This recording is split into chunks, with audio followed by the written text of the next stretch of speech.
Information is about these kinds of valves, and this is a Rainbird DV100, and you can tell by looking at the rim right here whether it's a Rainbird style. And so if that's what you have, then this is what we're going to talk about here for a few minutes. Sometimes you can't get these valves to shut down. So the first thing you want to do when it's under pressure, of course, the pipe, is intake is here and your sprinkler zone is here. Sometimes you need to just check and make sure this is completely hand tight in the sense that it's got an O-ring. You open it counterclockwise and then you shut it clockwise. Same with this bleeder screw. And so these need to be clockwise tight to make sure that they're ready to operate properly. And then the timer opens the valve from inside this part here called the solenoid. So sometimes though these valves won't shut down, and a lot of times it's just either the loose solenoid, or you might be able to quickly just back flush it by opening your solenoid and then open your bleeder screw, and you'll see water coming out of the holes here, and that's flushing the upper part of the diaphragm. So you might try that. If that doesn't work, then go ahead and close it down and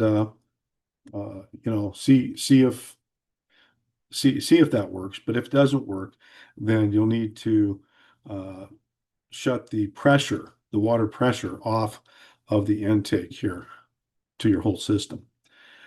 So by now you probably already tried to just simply turn the timer off and it wouldn't go down. So that's what leads us to this situation and this part of the diagnosis.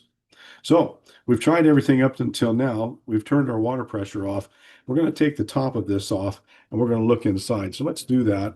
We're going to unscrew these with either a hand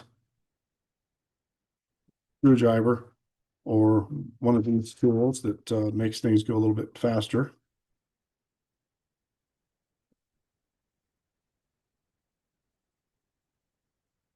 Okay, let's set that aside. Maybe if you're able to take this off and just leave it hooked up to the existing wires and then just set it outside the box or down in the valve box, but don't set it in the mud if possible. Okay, so here you see we've got a spring that helps it to close with this connected there. Then this it pushes down on this diaphragm and helps it to close. Okay, let's set the top of that off to the side a little bit and look at this for a moment. Sometimes you'll see sediment on the inside. It'll be super hard water, and that makes this diaphragm not work properly. Or you might see irrigation, mud or some kind of uh, super dirty water combination in there, and that's what's making this not shut. Now these valves do pretty good. They're not really designed though for irrigation or dirty water. There is a valve Rainbird makes that is designed for dirty water, but this one's not. But they do pretty good, surprisingly, and the whole idea and the engineering is pretty awesome, really, when you think about all of these valves and how they work. So you can get these new diaphragms, and that's what I suggest you do if you want to be able to buy some of these. You can let me know in the comments below. And they look like this here. And you get a new diaphragm, you get a spring, screws, and even the filter that is underneath the solenoid as it goes down in. So you take a small screwdriver and pop this out, pop the new filter in, and you're good to go that way. Well, let's put that back together. And you want to make sure you've got the spring, because if you don't, then it won't work right, won't shut. So let's just look at that and uh, plan on putting that back together in the right order. And when you do that, you want to pick a screw and tighten it down. Let's see, tighten that down, and then jump across here, tighten the one across, then maybe pick another one, much like you would a wheel on a car, tighten down, tighten down these across from each other evenly.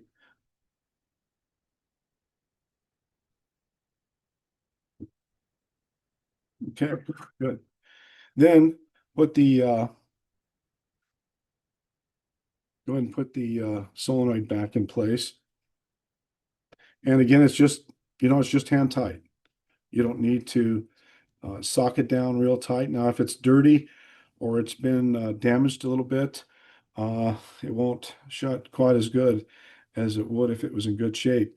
Sometimes you need more than just the diaphragm.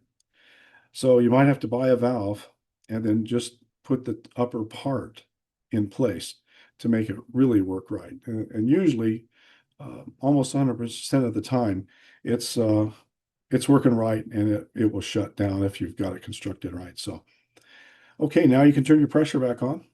And then if you're close by the valve, when the pressure comes on, you'll hear it actually close, knowing that it's working good. That's what you wanted to hear. And then, of course, let's talk about electronically. You want to go to the timer and turn it on that way. Now, there's one thing you might need to know. If you have a bunch of these in a valve box, let's say four, you may not know exactly which valve is stuck on. So the way you find out is, of course, you want to make sure all of these are off, like turned clockwise, like we talked about.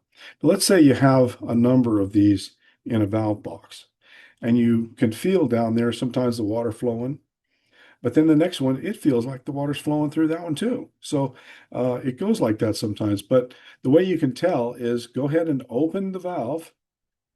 And if this is the one that is stuck on, nothing's going to change. You can see the sprinklers running out in the yard and nothing changes. So this may be the valve if you actually open it and nothing happens. Okay, so follow me for a moment because you may not have really caught on to what I just said. The next valve over, turn it open. And if another set of sprinklers comes on in another part of the yard and and the pressure drops on the set that's stuck on, mm, well, it's not that valve. Try this one. Well, it's not that valve. Try this one. It's not that valve because every time you turn it on, the pressure drops on this first valve over here. That's probably the valve. I hope that makes sense because that'll help you to diagnose which valve is actually stuck on and has the problem inside. Now, there are times when it's not the diaphragm, but it's actually a rock inside that comes up and holds the diaphragm open and then goes back down when you turn the pressure off and hides. So I've seen pieces of plastic do that and other things that can really, you know, make you pull your hair out and wonder what if what you're doing. You wonder what you're doing there.